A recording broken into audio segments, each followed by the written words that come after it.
Have you ever asked yourself, why do we know so much about ancient Egypt, Greece, and Rome, but so little about ancient India? Especially when it's one of the only living civilization still practiced today. Hinduism, or more accurately, Sanatana Dharma, has been practiced continuously for over 5,000 years. It outlasted every ancient civilization: the Greeks, the Mayans, the Egyptians, the Romans, and even the Chinese dynasties. And yet, it's barely a footnote in most history books. This is not an accident. It's by design. The Western world maintains global influence through what we call soft power and brute force. To maintain soft power, it uses four key tools to shape how we see history, culture, and civilization. The first tool used are the institutions, Western institutions.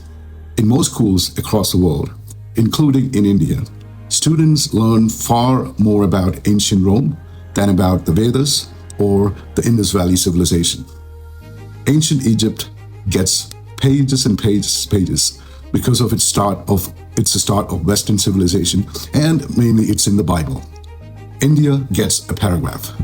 And yet, India gave the world a living culture, still practiced today.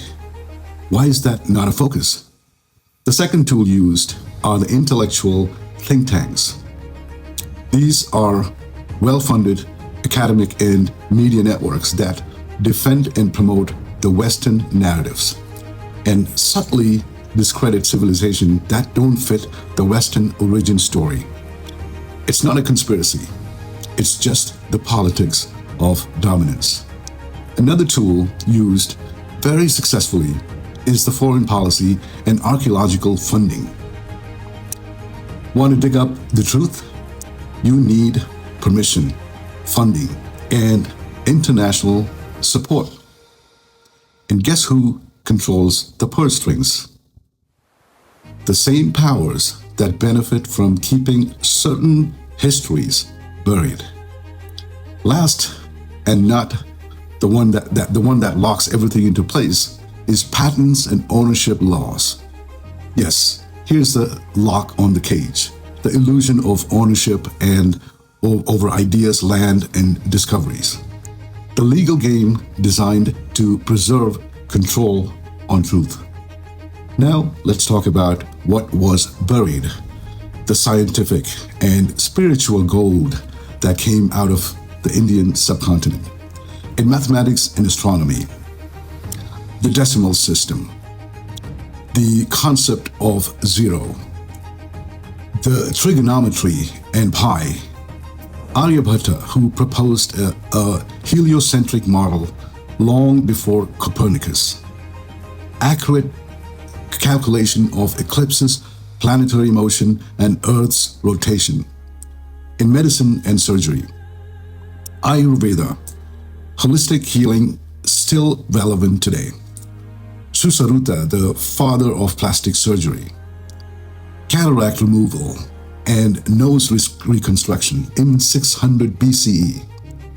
In metallurgy and engineering, the Wootz steel, the secret behind the Damascus swords, the iron pillars of Delhi, 1600 years old, no rust.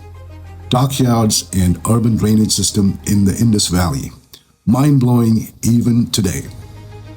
Seamless celestial globes in Kashmir, believed to be impossible until modern metallurgy. In philosophy and language and more, Panini's Astadhyati, the first formal grammar in the world. The atomic theory of Kannada, not Canada, Kannada, developed the concept of atoms, proposing invisible matter over 2,000 years ago. The origin of shampoo, yoga, linguistic, logic, meditation, even cotton textiles. And the goal of Sanatana Dharma, moksha, liberation, no conversion, no domination, but inner freedom. This isn't about nationalism. It's not about ego. It's about recognizing what was buried and reclaiming what's still true. A culture that gave so much to the world, but was dismissed as myths, superstition, or irrelevant and dirty, and still is still here, still chanting, still meditating, still vibrating with cosmic truth. There's a lot to uncover. Namaste.